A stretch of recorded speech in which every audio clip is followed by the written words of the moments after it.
this is Marites Vitug. Welcome to Southeast Asia Speaks. This is a show where I get to interview resource persons and news personalities on issues affecting the region. I will be speaking to Olivier Lermet, a senior policy advisor at the UN Office of Drugs and Crime in Southeast Asia and the Pacific. We will be talking about the trade of illicit drugs in the region amid the pandemic. Mr. Lermet is based in the Philippines, but for this interview, will be joining us from France. And also before this appointment in Manila, he was in charge of the Regional Drugs Program in Asia and the Pacific. Hello, Olivier. Thank you so much for making time for this interview. Good afternoon, Marites. Very pleased to have been invited to say a couple of things on drugs. Yes, it's a hot issue as always. But first, maybe we can start with the 2021 report of the UN Office on Drugs and Crime, wherein I think one of the conclusions is that methamphetamine or meth continues to spread. The trade continues in East and Southeast Asia even during the pandemic. So maybe can you explain to us this phenomenon and maybe put the problem in context? Okay. Yes, indeed, it's growing. It was growing before the pandemic, and the pandemic did not stop that illegal trade, illegal trafficking. First, generally, I mean, we do not have to underestimate organized crime, right? It's driven by huge financial gains that are not subject to rules and regulation, right? All the restriction of COVID, many did not really affect trafficking, right? After a little period of adaptation, because there was less transportation, etc., the criminals are finding the ways. Just to remind one thing, the business, the illicit business of drugs in the region, we do some what we call the transnational organized crime threat assessment, where we put a price tag on the different forms of transnational organized crime. This is about 60 billion per year. This is more than some of the countries of the region. So whatever the response of law enforcement, we are sure that new criminal will try to continue trafficking. Of course, they have no need to rely on legal trade channels, and we could see that particularly in the Mekong, the greater Mekong region, and particularly in Shan State in Myanmar, where most of the methamphetamine are originated.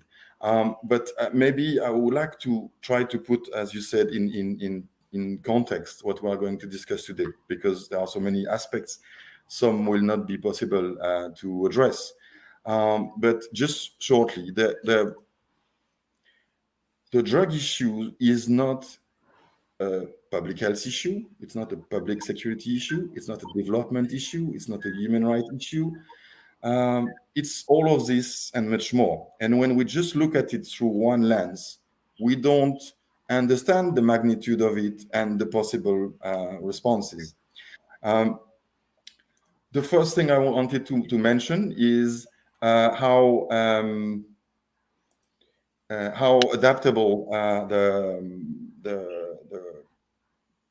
the criminals are, and how I was saying this is a VUCA problem. Volatile, uncertain, volatile because new substances, new consumers, new traffickers, new routes, constantly uncertain, because of that it's very difficult to plan any response, whether it's a supply reduction response, whether it's a demand reduction response, or whether it's a number of other cross-cutting forms of response. And it is ambiguous, meaning the response that are given are not always based on the evidence that we have collected over the years. The other element I wanted to mention is the treaties that all the countries have agreed upon were signed and agreed in the 70s, right? And that was much before a number of phenomena have appeared. So the United Nations has invited the countries in 2016 in what is called the UN General Assembly special session on the drug problem to try to agree on a set of recommendations which is what we refer to and what the Philippine anti-drug strategy is also aligned with to a very great extent. So I hope that we will have time to try to tackle those dimensions. Another contextual element is what are the determinants of the drug market? Why is it growing, as your question prompted to? Population growth, urbanization, increase of income. So that leads to expansion of drug markets in Southeast Asia, right? That's a region with a fantastic economic growth over the years, especially the Philippines, notably. And another important aspect is we will probably talk about shabu, right? Which is methamphetamine in its crystalline form, ice, called shabu in the Philippines. But in reality, people who use drugs never use only one drug. They mix drugs. They mix legal drugs, alcohol, tobacco being more addictive and more harmful than many of the illegal drugs in a way. And they mix a certain amount of substances. New substances are being created every day. And there is a complexity in the overlap between the legal and illegal markets. Some legal substances are also being used as a drug or recreational drug. So that was a little bit the background I wanted to put. And to come back to amphetamine, yes, the amphetamine market has been growing steadily, and it became the main drug of concern for the region and the Philippines, both from a public security and a public health point of view. How about, Olivier, how about the law enforcement bodies? Is there cooperation in Southeast Asia or East Asia to strengthen, law enforcement so that the illicit drug trade will be, the criminal syndicates, as you mentioned, will be tracked down? Well, that's of course an important aspect because by essence it is a transnational crime. So there is some level of cooperation between countries, but there should be much more. And that's one of our job as a UN is to try to help, right? Country to country cooperation. And there are specific aspects also on which the supply reduction efforts could be improved, which is, in a word, following the money trade, right? The best way to have an effect on the drug ring is to tackling the money laundering aspects. Also, it's important to have a good system to use the seizures, the goods, the houses, the cars, etc., to get them back to the state, because all those resources that have been hidden from the legal economy are missing to build schools, hospitals, drug courts. So for that, the cooperation between countries is essential, right? The money generated is flowing from country to country, using new electronic ways, etc., etc. So to address your question, yes, there is cooperation, but there should be much more. Okay. And you talked about money laundering, and that's one of the aspects in illicit drug trade. But I think the UN Drugs and Crime Office have found links to legitimate businesses. Am I correct? And how do you deal with this? Well, first we are trying to assess the issue, right? Collecting data and evidence. We don't have yet evidence, for instance, for the Philippines. And yes, I mean, it is very clear that in many countries, casinos have been mushrooming, because then that's a way to transform the illegal money into legal money that can in turn be invested in other illegal business, for instance, in terrorism, trafficking of human beings, etc. So the establishment of casino looks like an immediate adaptation form of criminal groups.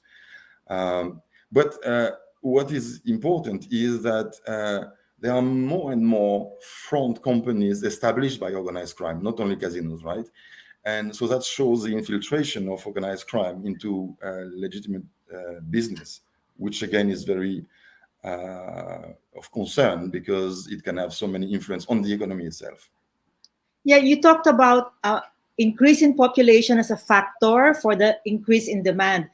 Do you have information analysis on the Philippine case? Because I think the report of UNODC said that more than 45,000 individuals were arrested in 2020 in the Philippines for using meth. This means that despite the 5-year drug war in the country, the demand remains high. Apart from population, are there other factors in your analysis which have led to this?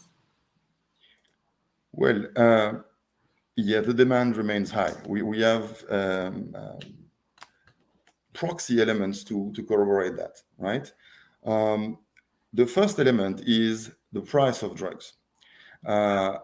The price in all the region and in the Philippines, and sorry, by the way, the increase of the number of people using drugs in the Philippines is comparable to many other big countries of the region, Indonesia, Thailand, and many other countries over the globe, right? It's a little bit above 2.1%. So it is high, but it is similar to other countries, okay? Then we need to see the elements. The prices are down. The purity is also increasing.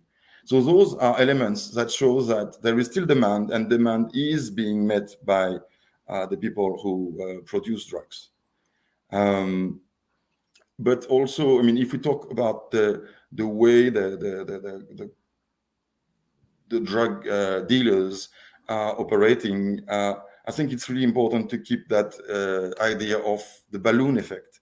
That means if you press somewhere, let's say you press in Guangdong in China in 2012, well, the people will leave that place and reorganize immediately. In that case, many move to Shan State in Myanmar, which is producing the drugs.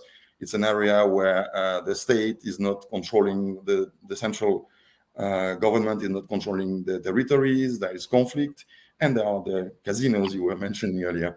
So, and that is true for a region, but it is true for a country and for a city, right? If there is a push somewhere, there would be immediately an adaptive mechanism from the people who produce drugs.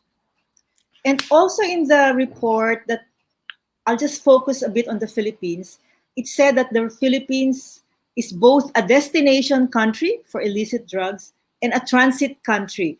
Can you please explain what makes a good transit country? What makes the Philippines a transit country for illicit drugs? Well, what makes the Philippines a good transit country and a good, how to call that, mega store internally is the number of islands, which makes the surveillance very difficult, right? Drugs are shipped, transported by containers. That's a major form. Boats, mules, human mules, oftentimes women, and that's a very issue I would like to discuss later. And also then, for instance, in the Philippines, like anywhere, the traffickers have adapted, right? They are using the application and they just distribute door to door, even during the COVID context. Now, the Philippines is also a transit country. So the drug would, for instance, come from Shan State in Myanmar. Then it goes to the Philippines. And then it is reshipped to other countries, Malaysia, Indonesia, and then it would possibly go to Australia and other countries where the demand is strong. So it is by itself a very big challenge to have a control over the sea borders of the Philippines. And hence it is a transit country. It's not a major transit country, but it's a transit country. You talked about, Olivier, earlier about the mules, particularly a number of them are women. Can you explain that phenomenon? Well, then we can move maybe to the topic I wanted on a number of cross-cutting dimension, right? Okay, yeah, go ahead. Yeah, so the woman generally, for instance, They are going to be used as mules by the criminal, who can oftentimes is the partner, because there is an assumption that they would get lower penalties. So they are more vulnerable, and there is a big overcrowding of women prisons in the region, and women have also, as user of drug, have also a certain number of vulnerabilities that are generally not. There is no specific approach to drug use for women, mostly in our countries of the region. But I wanted maybe to talk about the relation to the criminal justice system, and then after I would like to go back to the health response. Okay, so we can see that before the current campaigns against illegal drugs, the Philippine prison were already very, very overcrowded, right? Ranking around the third globally. So the problem of the congestion of prisons has not been created by that particular campaign, but it has been enhanced, increased, because we see now way many more people in pre-trial detention, right? And that's an issue for a number of reasons. First, health reasons. They are exposed in overcrowded prison system to contagious disease, of course, COVID, but HIV, TB, hepatitis, etc. They are also exposed to mental health issues, which are also determinants to drug use. So the question is, who should really be jailed, right?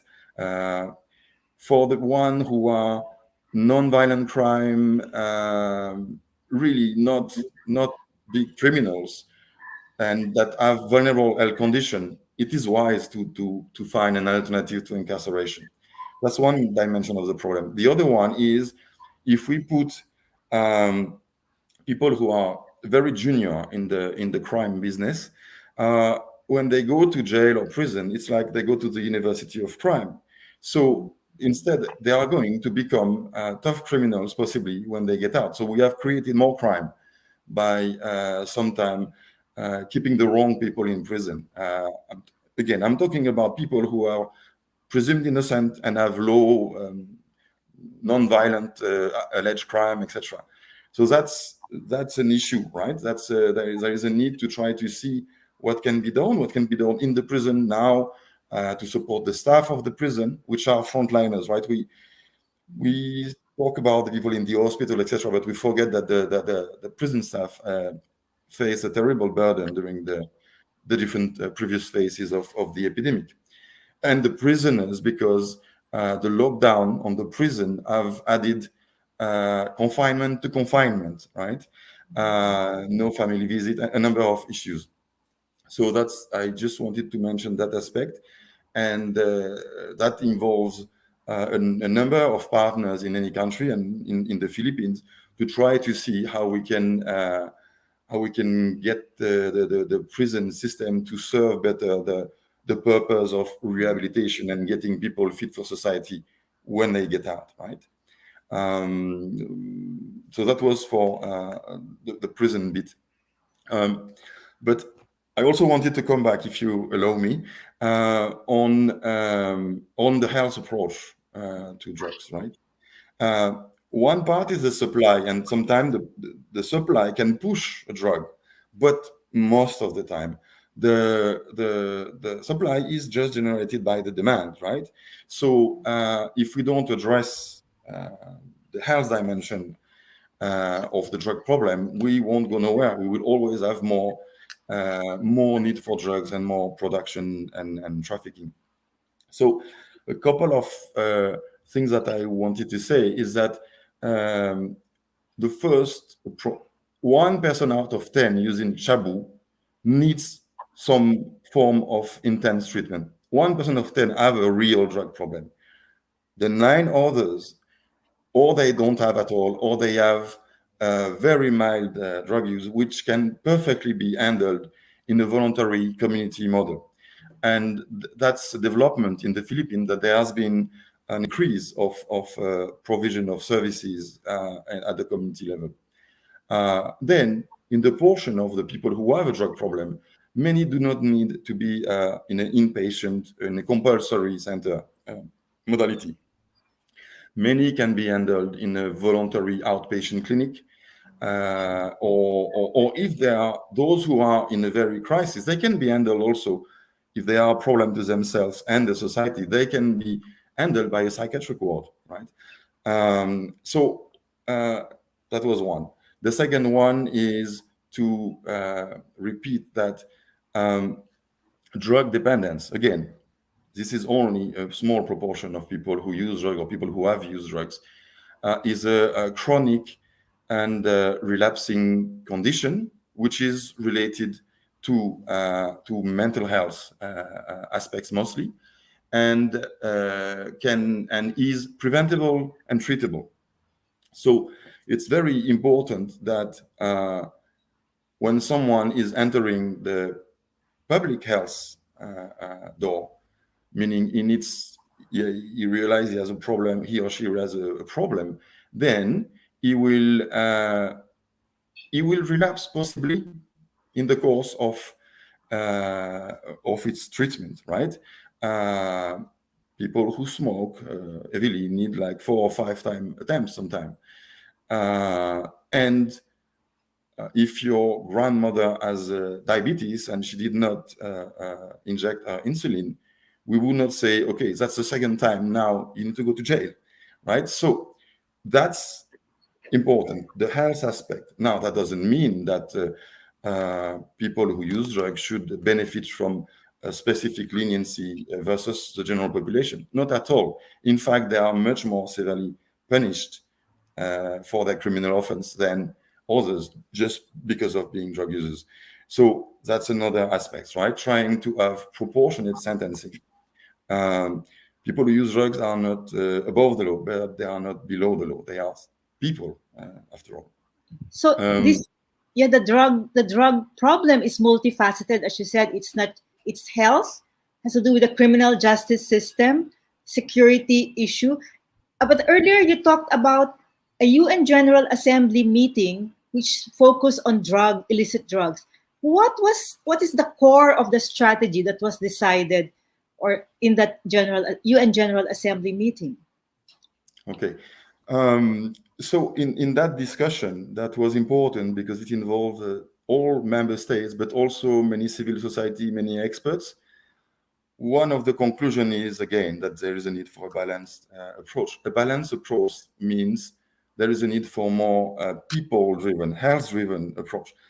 Of course, supply enforcement is needed, right? But the seizures are not going to immediately improve the situation in the community, right? Which was the purpose of why countries agreed on having treaties and controlling drugs. So in that session, there were a number of aspects that were agreed upon. So we need to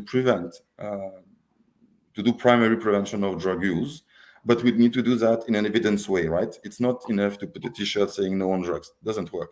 There are approaches that have been assessed as efficient, mostly around the family skills that can help a kid to develop resilience factors to a number of risks, including the risk of drug use. Treatment of drugs is needed. Services, treatment and services, and those services are addressing health broadly, not only the physical health, but also the mental health. And we also need to have harm reduction, which is a way to protect the people who are in a situation where they are not quite ready to quit drugs, but they are doing extreme harm to themselves. They can get HIV if they inject drugs, etc., etc. So those are the main health components that the countries have agreed upon. Then there is a number of cross-cutting components. That was what I was mentioning before. The need to have international cooperation, the need to protect specific population, children, women, etc. And then there are a number of other aspects related to supply reduction. What I was mentioning earlier, trying to have a more sharp and efficient response to drug use, money laundering, corruption, So this is mostly what the countries have agreed upon. which is called the operational recommendations of the NGAS 2016. Are, And are I there, think, okay, go ahead. yes, are there countries, or can you talk of countries or a specific country in East or Southeast Asia that can be a model for this holistic approach, balanced approach to drug, a balanced approach to drug policy? Well, that's a tough question, because that would mean the country is ticking all the boxes that I've mentioned before. And sometimes a country is strong on one component and not so strong on the other one. Generally, what we have in this region, that is true globally, but that's particularly true in our region, is to address all the point that I have been listing. Most countries have been investing mostly on drug law enforcement, right? The proportion of resources that are going to health are 10, 20% max. So there is a need to still, of course, support law enforcement, support the improvement of the efficiency of law enforcement, but to give more to health. So in the region, most countries, I was saying, have invested much less on health, right? So despite this, there are countries that have been achieving great level of good service provision. I would say Malaysia, that moved from a model principally based on compulsory drugs treatment centers to open centers and harm reduction. They have saved tens of thousands of lives. This is documented.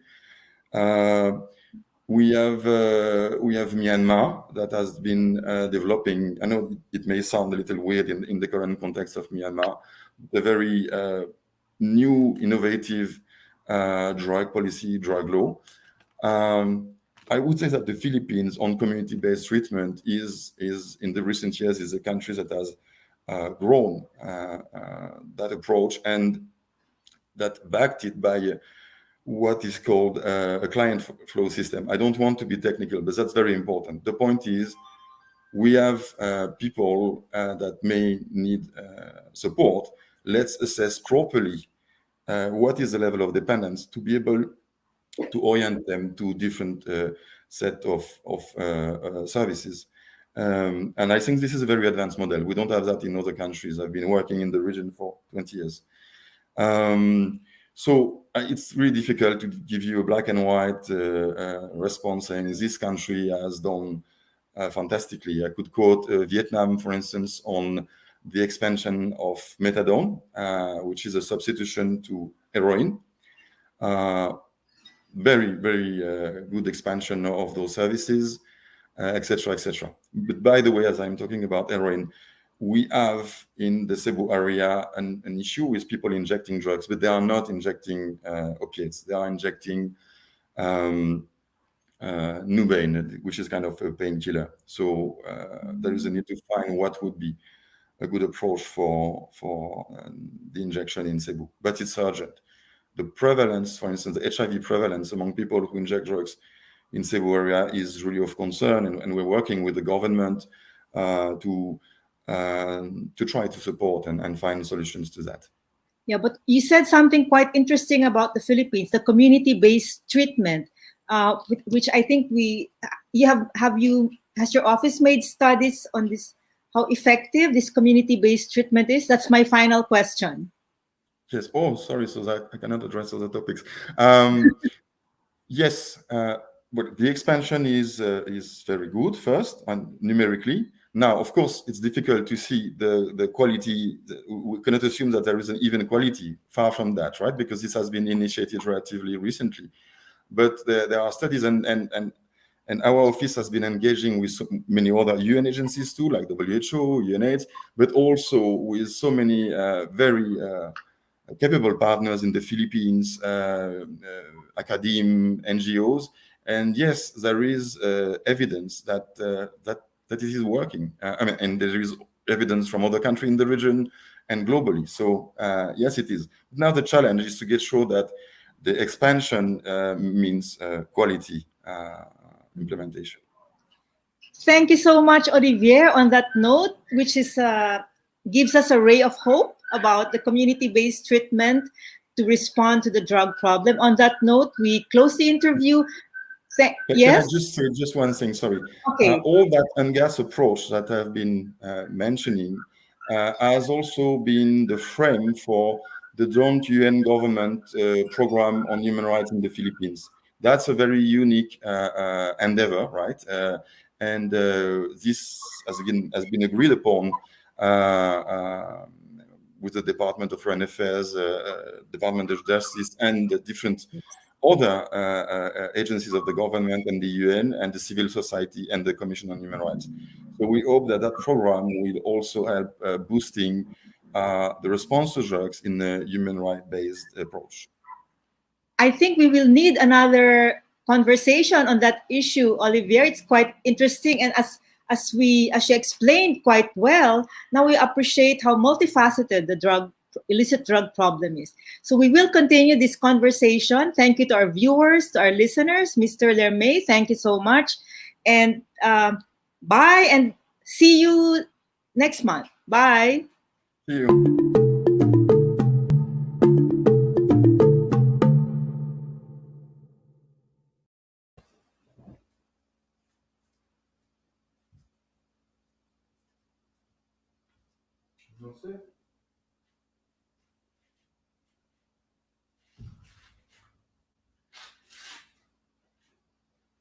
¿Dónde está?